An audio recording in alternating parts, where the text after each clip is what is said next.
우리 한번 따라합시다. 우리는 착해야 합니다. 옆에 분들과 고백합시다. 우리는 착해야 합니다. 옆에 분들 한 번 더 고백합시다. 오늘 설교 제목이 좀 부담스럽죠?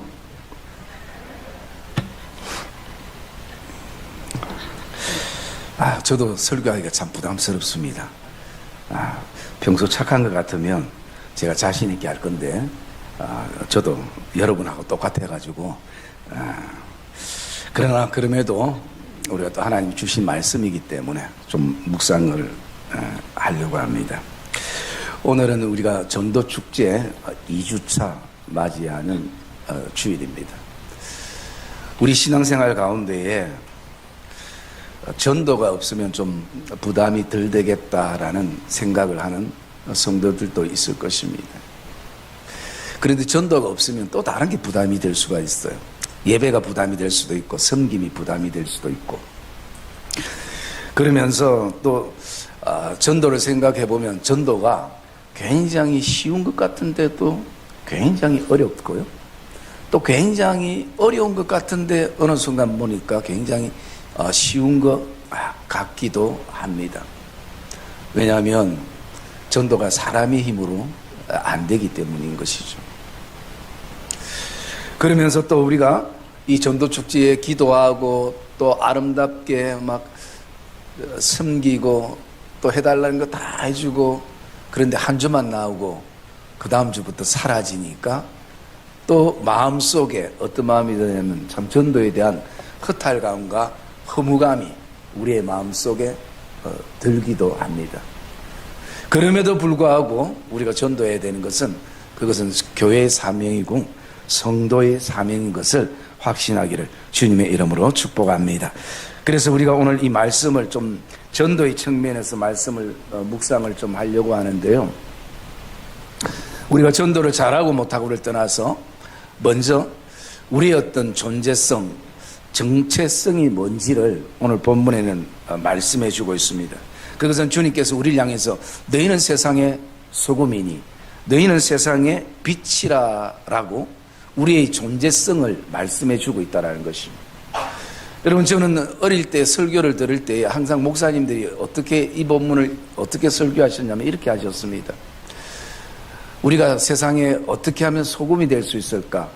어떻게 하면 빛이 될 수 있을까? 이렇게 살아가고 이렇게 해야 빛이 되고 소금이 될 수 있다. 물론 틀린 말씀은 아니지만 그때 제 안에 마음속에 좌절감이 왔습니다. 왜냐하면 나는 절대 소금이 될 수 없구나. 나는 빛이 될 수 없구나. 내가 이렇게 사는데 내 신앙생활 모습이 이런데 내가 언제 소금이 되고 언제 빛이 될 수 있겠나, 그런 생각을 가졌습니다. 그런데 제가 좀 이제 신앙의 눈을 떠다 보니까 그게 아니구나.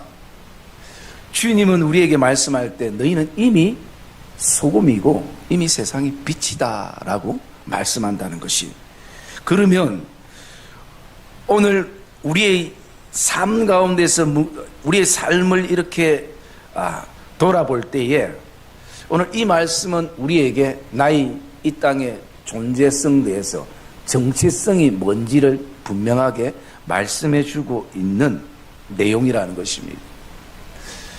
그 당시에 어떤 사람들도요, 소금이 되기 위해서 또 내가 빛이 되기 위해서 그렇게 살았던 사람들이 있을 것입니다. 자기의 어떤 선행으로, 어떤 도덕과 윤리의 어떤 깨끗함으로 그렇게 해서 내가 언젠가 빛이 되겠지, 언젠가 소금이 되겠지, 그런 어떤 마음을 품었던 사람들도 있었을 것입니다. 오늘 우리의 마음속에도 그런 마음들이 있습니다. 내가 저 지위에 올라가면, 내가 저 직분을 맡게 되면, 내가 저 위치가 되면, 내가 좀 더 돈이 좀 더 많으면, 내 집이 좀 더 커지면 그때 보자, 이런 마음을 우리의 마음속에 품을 때가 있습니다. 그래서 소금 되기 위해서, 빛 되기 위해서 엄청 노력하는 사람들을 우리가 만나게 되어질 때가 있는 것입니다. 여러분, 오늘 주님께서 이렇게 말씀하시는 것은 세상 사람들을 향해 말씀하시는 것이 아니라 5장 1절에 보면 예수께서 무리를 보시고 산에 올라가 앉으시니 누가 나왔냐면 제자들이 나온지라 라고 말씀합니다. 제자들에게 예수님께서 하셨던 말씀인 것입니다. 그 당시에 예수님을 따랐던 사람들은 보통 성경에는 세 부류의 사람들이 나옵니다. 첫 번째 나오는 사람들이요, 군중이 나옵니다. 이 군중이 예수님을 따르는 목적은 눈요기 때문인 것입니다. 뭐 오늘 좀 새로운 거 볼 것 없나? 뭐 예배가 늘 스토리가 그렇고 순서가 그렇고 뭐 좀 색다른 거 없나? 내 눈을 만족시킬 수 있는 그런 게 없나? 그런 게 있으면 신앙생활하는데 좀 더 즐겁고 예배를 빠지지 않고 나오기도 합니다. 그런데 교회 안에 볼 게 없고 내 눈에 차는 게 없으면 예배를 등한시하게 될 때가 있는 것입니다. 두 번째는 무리라는 사람들이 있습니다. 이 무리라는 사람들의 목적은요, 예수님을 따르는 목적이 오직 뭔가 얻기 위해서입니다. 오늘 내가 예배드리면 뭔가 얻을 수 있겠지. 그리고 내가 이렇게 섬기면 뭔가 하나님께서 나에게 주시는 것이 있겠지. 그런데 내가 예배를 아무리 드리고 아무리 섬겨도 뭔가 내가 원하는 그 이상의 얻어지는 게 없으면 주님을 따르는 것을 등한시할 때가 있는 그 사람들을 가리켜서 무리라 그렇게 얘기합니다. 그리고 세 번째는 제자입니다. 제자는 눈요기가 되든지 안 되든지, 그리고 하나님께서 나에게 주시든지 안 주시든지 도리어 내 것을 하나님 앞에 드려서 헌신하며 전도하며 복음을 위해서 사는, 말 그대로 마데테스, 제자라는 사람들이 있다라는 것입니다. 여러분, 이 속에서 우리는 우리에게 질문해 봐야 되는 것입니다. 나는 예수님을 따르는 이유가 뭔가? 예수님을 믿는 이유가 뭔가? 혹시 눈요기 때문에, 아니면 얻어지는 것 때문에, 아니면 정말 그 주님의 사랑을 우리가 알고 내가 오늘도 주님께 드리며 헌신의 제자로 서게 되는가? 그렇기 때문에 오늘 이 제자들을 향해서 너희는 세상의 소금이라, 너희는 세상의 빛이라 라고 말씀하는 것이요. 저는 이 말씀을 묵상하면서 전도가 바로 이거구나. 전도는 다른 것이 아니라 오늘도 우리가 이 땅에 하나님이 주신 말씀을 통해서, 하나님이 주신 삶을 통해서 이 땅에 소금을 캐는 시간이구나. 빛을 발견하는 그런 시간이구나 라는 마음을 품게 되었습니다. 왜냐하면 이 땅에 아직도 자신이 빛인지 자신이 소금인지 이것을 알지 못하고 살아가는 사람들이 이 땅에는 너무 많기 때문인 것입니다. 그래서 전도는 다른 것이 아니라 당신은 소금이야, 당신은 빛이야, 이것을 우리가 오늘도 발견하며 전하며 그 소식을 알리는 그것이 바로 전도인 것을 보게 됩니다. 마치 그 광석에서, 시커먼 광석에서 오직 금을 발견하기 위해서 온통 얼굴에 모든 그 까만 것을 묻히고 옷도 엉망이 되는 가운데서도 오직 금을 캐기 위해 그렇게 일하는 사람들의 그 모습처럼, 그런 열정과 그런 뜨거움과 그런 목적을 가지고 오늘도 소금과 빛을 캐고 또 발견하는 사람들이 바로 예수님의 제자, 저와 여러분들이라는 것을 확신하기를 주님의 이름으로 축복합니다. 여러분, 얼마나 정말 그 귀한 깨달음이고 은혜가 되는 말씀입니까? 전도는 다른 게 아니라 이 땅에 소금을 캐고 빛을 발견하는 것이다. 큰교회 목사님이 이런 얘기 했으면 진짜 신문에 나고 유명했을 건데, 이 용호동 작은 교회에 목사님이 하니까 별로, 그래도 성도들만이라도 알아주세요. 네, 뭐 성도들이 알아주면 다 되는 거지. 응? 그래서 여러분, 오늘도 우리는 소금이 되기 위해서 내 노력과 빛이 되기 위해서 노력하는 것이 아니라 이미 우리 존재 자체가 그렇게 되었다는 것입니다. 여러분, 이것은 구약에 하나님께서 약속하셨던 말씀인데요. 역대하 13장 5절 말씀 우리 한번 볼까요? 역대하 13장 5절 말씀.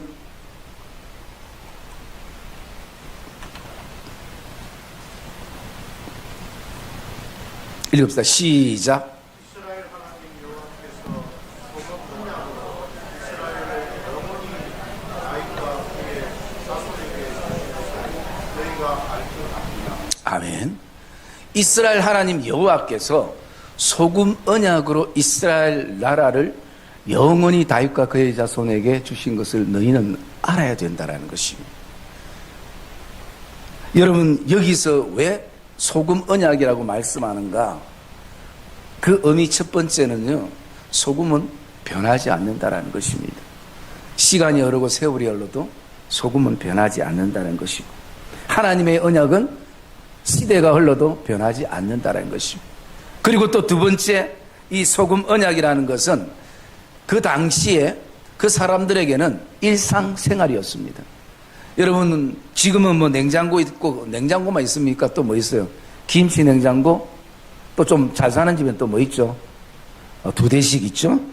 네. 그렇게 있는데 옛날에는 음식이 상하지 않도록 항상 냉장고 역할을 했던 게 뭐냐면요, 소금이었습니다.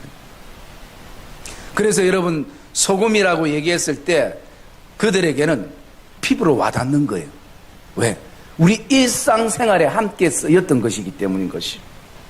그래서 하나님께서 소금 언약이라고 말씀하시고, 그리고 예수님이 이 땅에 오셔서 오늘 우리에게 하시는 말씀이 바로 너희는 세상의 소금이고 너희는 세상의 빛이라 라고 말씀합니다.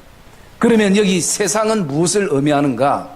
세상은 그 바벨론을 상징하는데, 우리 금요기도회 때 그 말씀을 봤잖아요. 베드로 전서 5장, 우리 같이 한번 봅시다. 베드로 전서 5장 13절 말씀.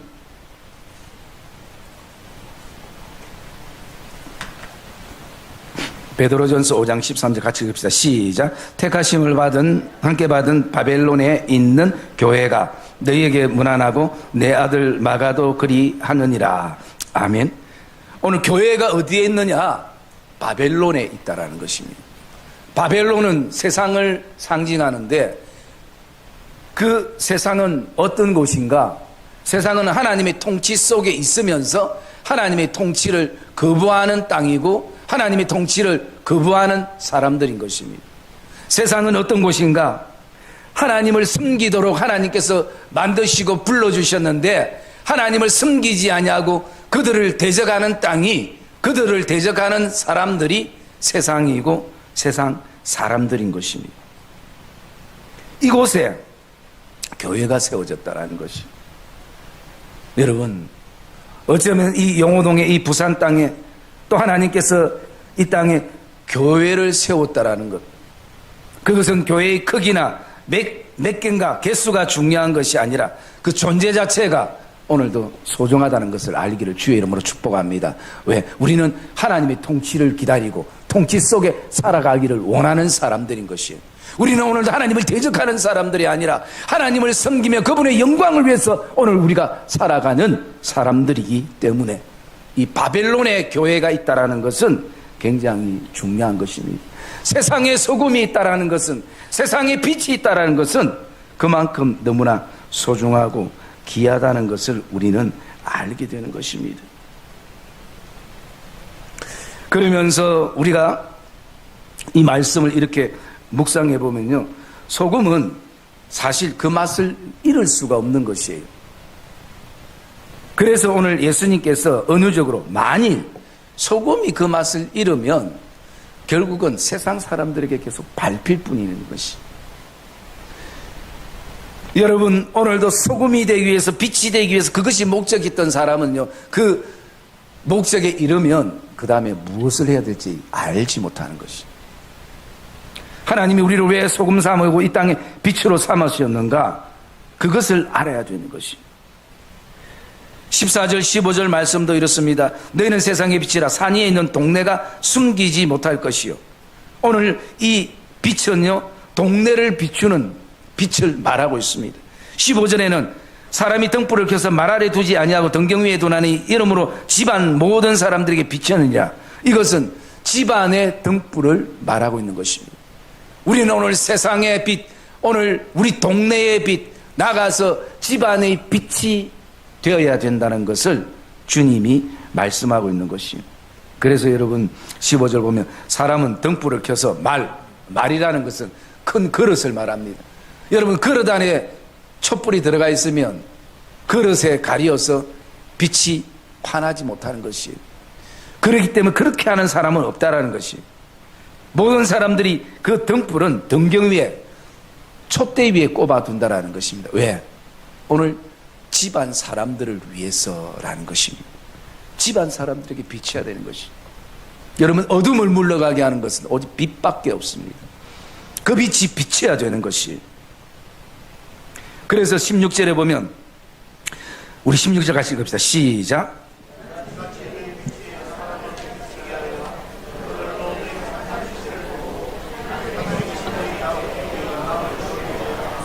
예. 여러분 오늘도 우리에게는 착한 행실이 우리에게 필요하다는 것입니다.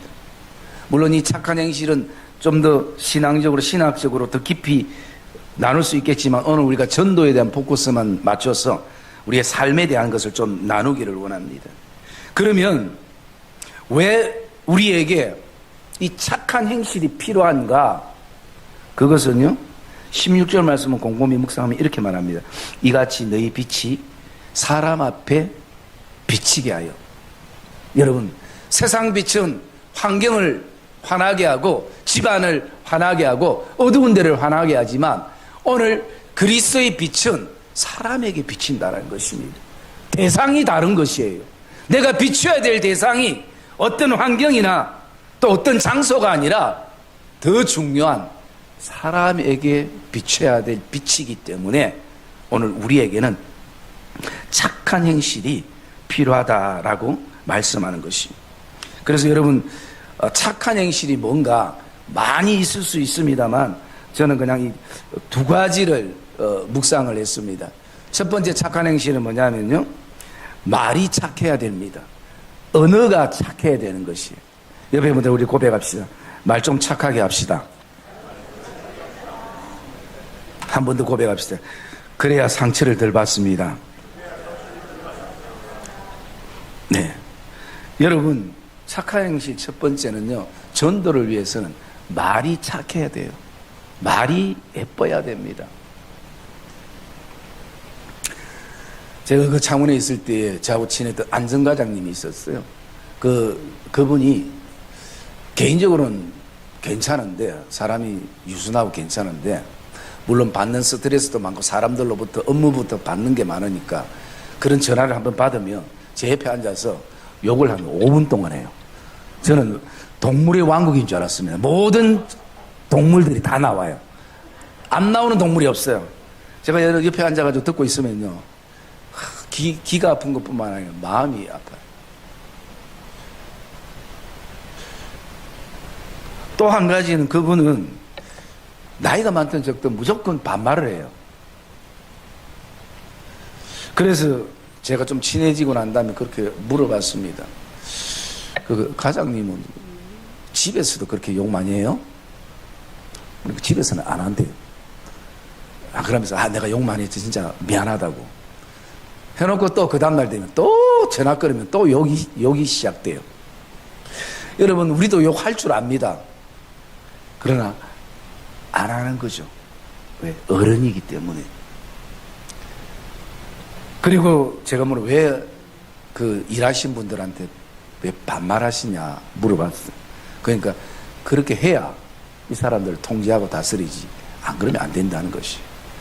그래서 제가 그랬어요. 그분들은 그 과장님보다 나이 많은 분도 많고 자녀들 출가시키고 할아버지 얘기 듣는 분들도 많고 더 나아가서 중요한 것은 그분들도 직위를 떠나서 인격인데 왜 반말을 하냐고. 저는 안 했으면 좋겠다고. 제가 왜 그렇게 하느냐면요 그분 주위에 사람이 없어요. 여러분 말이 험하고 거칠고 말이 악하고 하면요 주위에 사람이 없습니다. 어쩔 수 없이 앉아있다가도 다 나가버려요. 그래서 이미 이분은 그게 이 사람들을 대하는 어떤 자격이 많이 가지고 있는 이미 만들어 놓은 틀이에요. 여러분 부드럽게 얘기해도 되고 또 인격과 인격 사이 지위를 내려놓고 해도 어쩌면 그 사람들이 더 감동이 되고 또 알게 될 수 있다는 것이요. 그래서 여러분 우리가 전도하기 위해서 예수 믿는 사람들은 말이 예쁘고 말이 착해야 돼요. 제가 어제 한 글을 봤는데요. 그 서상복 소장님이라고 부부 플랫폼이라는 그 책을 지었어요. 여러분 보통 우리가 플랫폼이라면 어디를 생각할 수 있습니까? 기차역을 생각할 수 있잖아요. 우리가 기차를 타기 위해서 기다리는 곳, 그것을 플랫폼이라 얘기하는데 거기에는 기차와 승객이 만나는 장소이기도 합니다. 그리고 거기엔 또 중요한 것이요, 환승이 됩니다.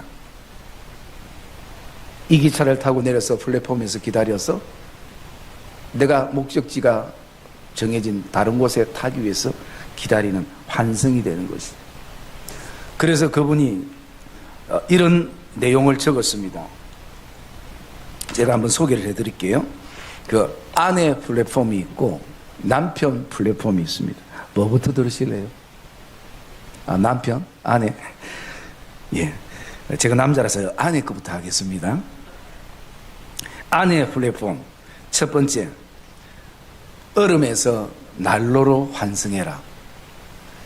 여러분 아내가 차갑고 쌩하고 하면 안 되잖아요. 남자들이 일을 하고 돌아왔을 때 쉴 곳이 집에밖에 없는데 집에 와서도 쌩하면 밖으로 나갈 수밖에, 집에 안 들어가요.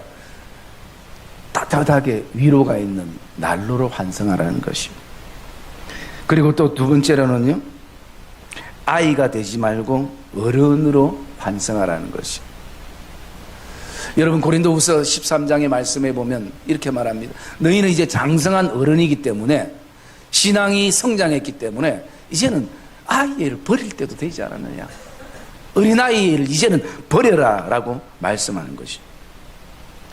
그래서 제가 어린아이를 이렇게 생각해 볼 때에 우리가 일반적으로 그 말에 대한 상처가 부부 사이에도 받고요, 부모와 자녀 사이에도 받고, 성도와 성도 사이에도 주고받는 것이고, 또 나가서 목사와 성도 사이에도 때로는 상처를 받고 때로는 또 말을 통해서 위로를 받기도 하잖아요. 어린아이의 일의 모습이 어떤 모습이 있냐면 이런 모습이 있습니다. 자신도 말에 대해서 상처를 많이 받으면서도 자신은 남에게 상처 주는 것을 잘 모르는 형이 어린아이 유년기 아이의 모습이에요. 그래서 자신은 날마다 상처받은 것밖에 몰라요. 그런데 돌아보면 자기도 상처를 많이 주고 있는데도 그걸 모르는 어린아이가 있어요. 그리고 또 두 번째, 제가 이것을 가리켜서 너무 무서운 아이라고 얘기했어요. 그 얘기는 뭐냐면요, 상처를 내가 주고 있다는 것을, 말로 상처를 주고 있다는 것을 알면서도 안 고치는 유형이에요.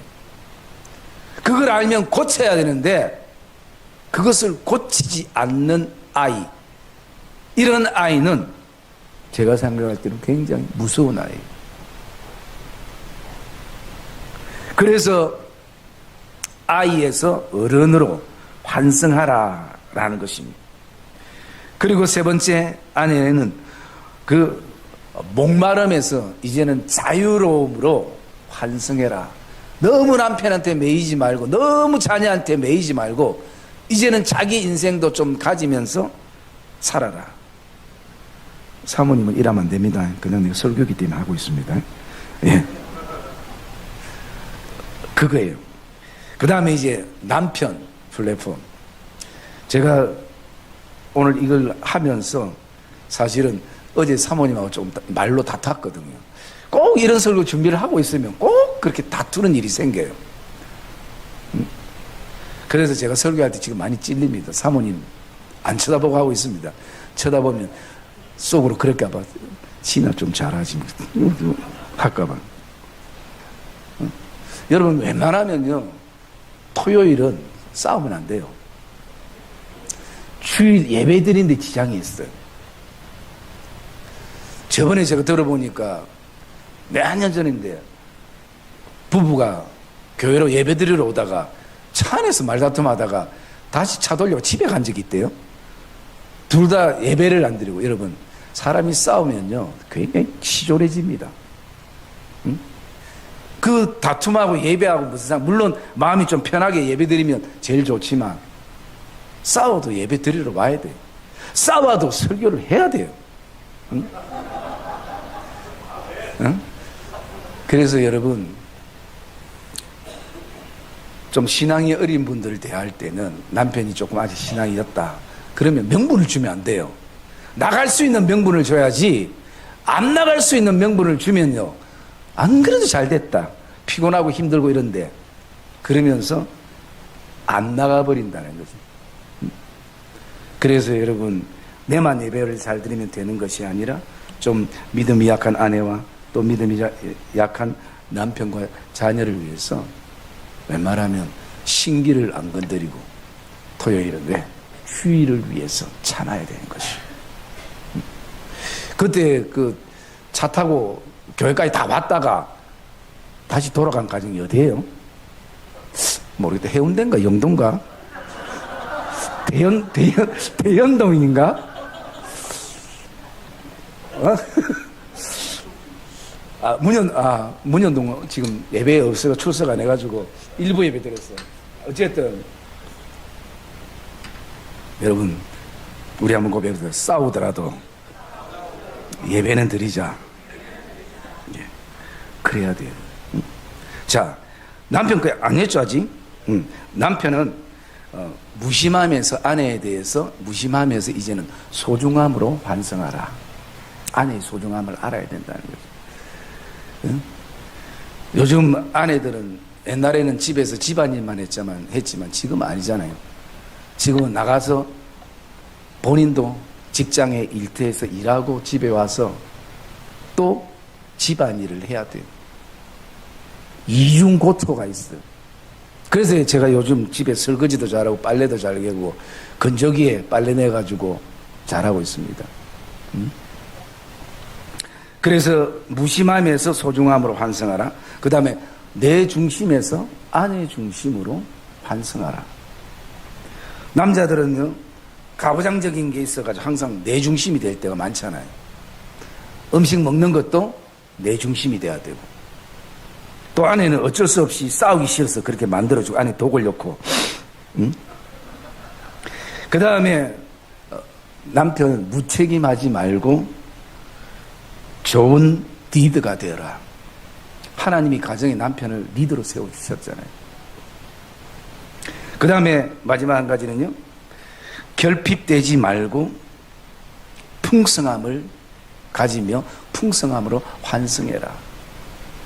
여러분, 우리가 남자들이 고민도 많고 걱정도 많고 사실은 아내나 가정이나 교회나 막 신경 쓸 게 많다 보면 핍질되고 마음이 결핍될 때가 많잖아요. 삭막할 때가 많잖아요. 좀 더 그런 어떤 부분들을 이제는 기차를 갈아타야 된다는 거죠. 이왕 우리가 살 것 같으면 좀 풍성하게, 있고 없고를 떠나서 좀 여유 있게, 하나님이 지금 우리에게 주신 것만도 우리가 감사함으로 그렇게 우리가 환승할 필요가 있다라고 그렇게 말하고 있는 것입니다. 참 이 좋은 얘기들이지만 이런 어떤 좋은 얘기들이 사실은 우리가 깨닫지 못하면 안 되는 것이죠. 여러분, 이 전도축제 두고 제가 1년 내내 전도축제 설교해 보십시오. 여러분들이 깨닫지 않으면 누가 하겠습니까? 그러나 한 번을 들어도 여러분 안에 깨닫는 은혜가 있기를 주의 이름으로 축복합니다. 깨달으면 하게 되거든요. 내가 예배 늘 예배 나오라, 기도의 자리 가야 된다, 내일부터 고난주간 기도해야 하니까 새벽 기도 힘들어도 나와야 된다, 아무리 외쳐도요, 목사가 아무리 설교 잘해도 본인이 안 깨달으면 안 움직여져요. 그러나 깨닫게 되면 예배의 자리 나가고 기도의 자리 나가고 섬김의 자리에 나가게 되어 있는 것입니다. 그래서 여러분, 우리의 신앙생활에 깨닫는 것은 굉장히 중요한 겁니다. 여러분, 오늘도 전도를 위해서 다시 한번 우리의 언어들이 착해지기를 주님의 이름으로 축복합니다. 여러분, 이것은 타고나는 게 아니에요. 말 주변은 타고날 수 있습니다. 그러나 성경은 우리에게 말을 좀 더 잘하고 말을 내가 못하고 그런 부분들을 얘기하지 않습니다. 여러분, 학력이 낮다고 내가 말을 못되게 하고 학력이 높다고 내가 말을 고상하게 하는 것도 아니에요. 우리에게 더 중요한 것은 오늘도 내가 어떻게 말하는가라는 것이, 어떻게 말하는가. 여러분, 오늘도 우리가 말이 착하려면요, 두 가지를 우리가 가슴에 좀 새기면서 이것은 훈련되어야 되는 것이, 하루아침에 되지 않아도 우리가 계속 이것을 인식하고 자각하고 훈련해야 그나마 최소한 서로에 대한 인생의 마음의 상처를 줄일 수 있고, 그 줄임은 단순하게 상처를 줄이는 것을 끝난 것이 아니라 그것은 복음과 전도와 연결되어 있다는 것을, 내 말은 항상 그렇게 연결되어 있다는 것을 우리가 생각해야 되는 것이, 첫 번째 우리가 말이 착해지려면 어떻게 해야 되는가. 첫 번째는 내가 말하는 것보다 잘 들어야 됩니다. 옆에 분들 한번 고백합시다. 잘 들어주세요. 여러분, 이 시대는 말하는 사람은 많은데 듣는 귀가 없어요. 들어줄 사람이 필요합니다. 그 말이 비록 틀렸고 좀 안 맞고 비논리적이고 비이성적이고 감정적이더라도 먼저 듣고 인정을 해주는 게 필요합니다. 우리는 당장 뭘 얘기합니까? 잘못된 걸 지적하고 가르치고 그렇게 하려고 할 때가 너무 많은 것이, 그거 전에 먼저 우리가 들어줘야 돼요. 왜? 그러면 그 사람이 들어주는 것으로 충분히 감사하고, 그리고 인생의 시간이 좀 지났을 때, 유년기를 조금 벗어났을 때 어떤 생각을 가지냐. 그때 그 장로님, 권사님, 지사님이 그 내가 그렇게 철없는 얘기를 하고 잘못된 얘기를 하고 안 맞는 얘기를 했는데도 철없고 안 맞고 잘못됐다 얘기하지 않았던 그거 생각하니까 그분이 어떻게 해요? 존경스러운 거예요. 감사가 되는 것이. 그래서 첫 번째는요, 우리가 듣는 훈련이 먼저 돼야 되는 것이. 여러분, 성도들은 길을 넓히기를 주의 이름으로 축복합니다. 입만 크게 벌리지 말고 이제는 우리가 훈련돼야 될 게, 저와 여러분이 길을 넓게 열어야 되는 것이. 왜? 들을 게 너무 많아요. 그리고 또 두 번째, 우리가 말이 착하려면요, 기준이 있어야 됩니다. 그 기준은 성경에 오늘 우리에게 이렇게 말하고 있습니다. 우리 한번 찾아봅시다. 에베소서 5장 8절 말씀.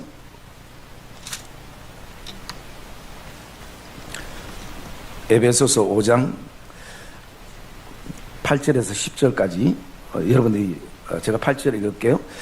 너희가 전에는 어둠이더니 이제는 주 안에서 빛이라. 빛의 자녀들처럼 행하라. 빛의 열매는 모든 착함과 의로움과 진실함에 있느니라. 주를 기쁘시게 할 것이 무엇인가 시험하여 보라.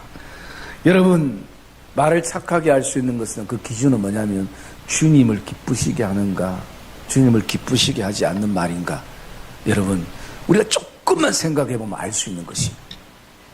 그런데 이 기준이 왜 무너지는가? 내가 기뻐할 것을 찾거든요. 내가 내 입술로 내가 말하는데 왜? 내가 언제 틀린 말 했나? 여러분, 제일 위험한 사람이에요. 내가 언제 잘못된 얘기 했나? 말은 맞는 말을 할 수 있지만 중요한 것은 사람이 맞아야죠. 사람이 옳아야죠. 여러분, 그 기준은요, 주를 기쁘시게 할 것이 무엇인가. 여러분, 오늘 우리 모든 신앙이 자기 중심이 되다 보면 내가 기쁘면 다 되는 것이에요. 내가 즐거우면 다 되는 것이에요. 그러나 내가 즐겁지 않고 기쁘지 않는데 하나님이 아무리 기뻐하고 즐거워하는 일이라도 말이라도 우리는 거기에 대해서는 신경 쓰지 않고 마음 두지 않는 것이에요.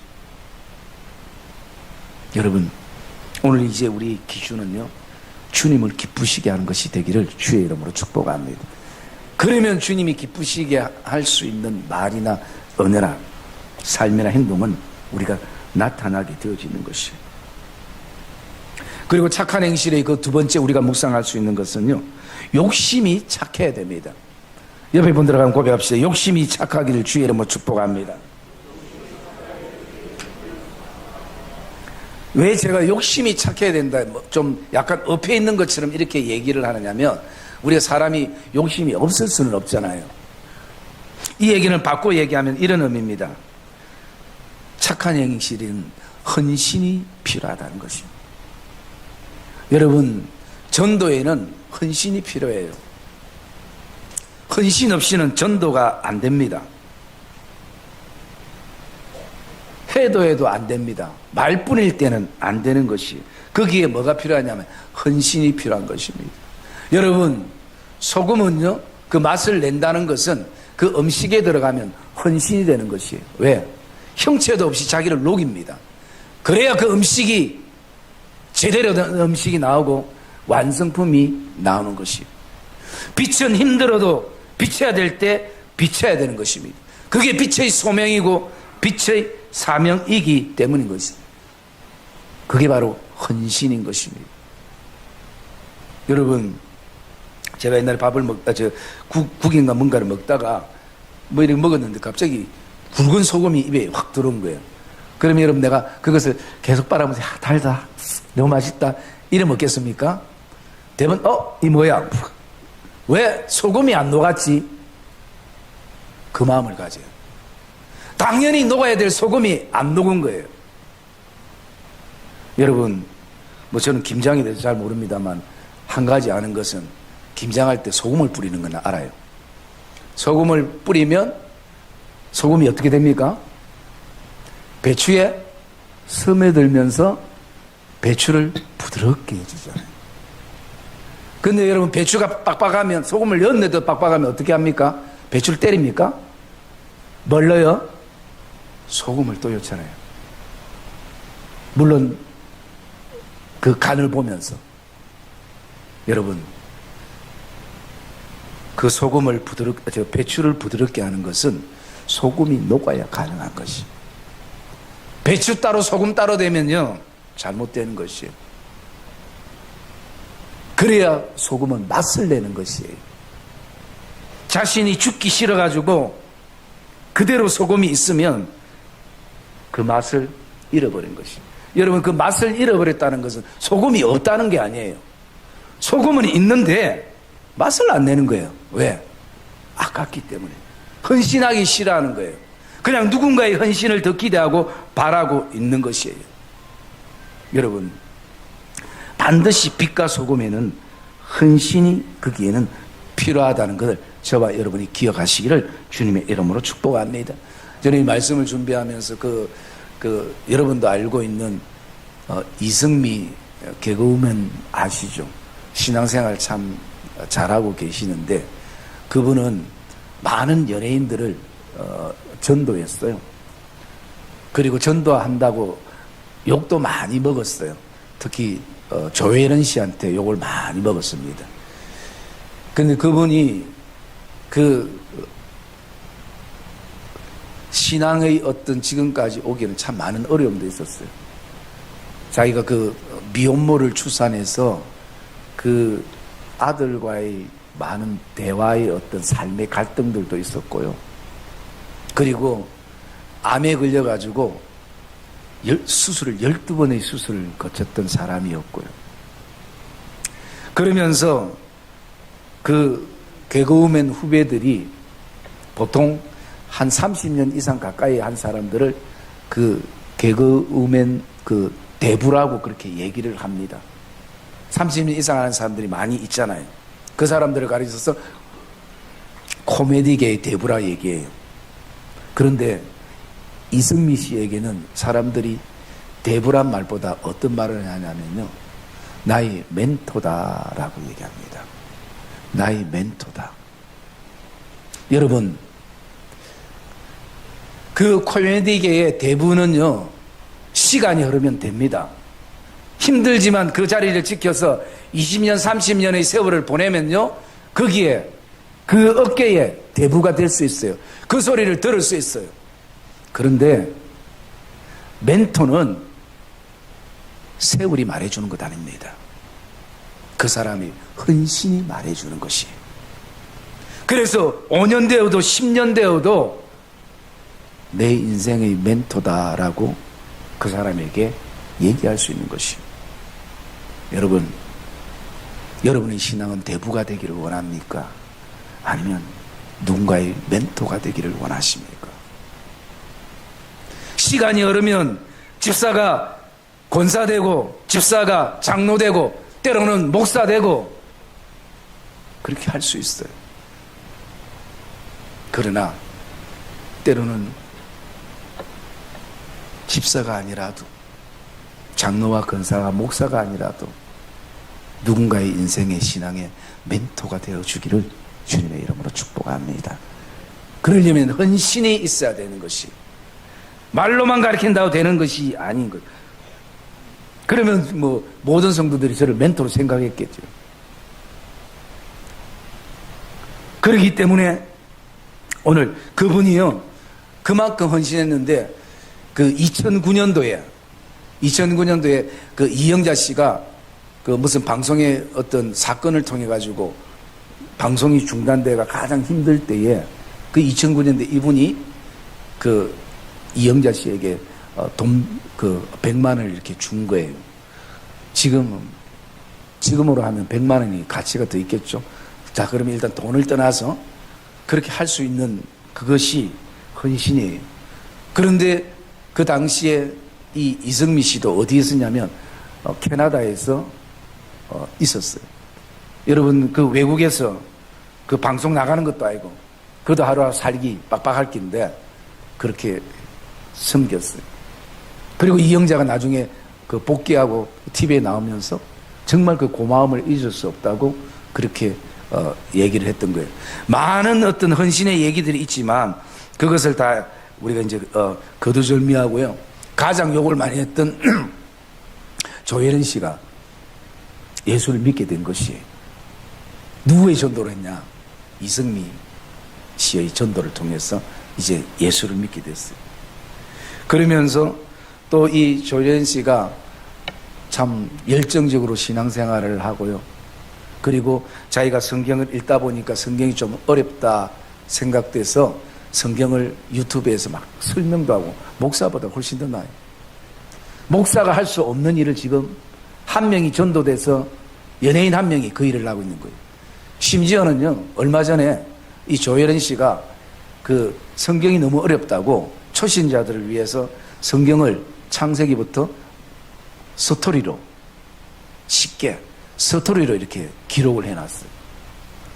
그게 이미 지금 서점에 나와 있어서 참 많은 사람들에게 그 성경을 쉽게 접할 수 있는 그런 계기를 마련해 주고 있는 것이. 여러분, 내가 전도한 한 사람은 그냥 한 사람에 불과한다고 생각되지만 그 사람의 영향력은 알 수가 없어요. 어떻게 흘러갈지. 이 조혜련 씨가 이렇게 됐던 것은 바로 이승민 씨의 그 기도와 헌신 때문에 이루어진 것입니다. 여러분, 착한 행실은 헌신입니다. 녹아야 돼요. 빛을 비춰줘야 돼요. 그래야 이 사람들이 이것을 보게 되는 것이고, 그리고 이것은 단순한 그 사람만을 위한 것이 아니라 하나님께 영광이 된다라고 말씀하는 것이에요. 그게 16절 말씀에 있는 것입니다.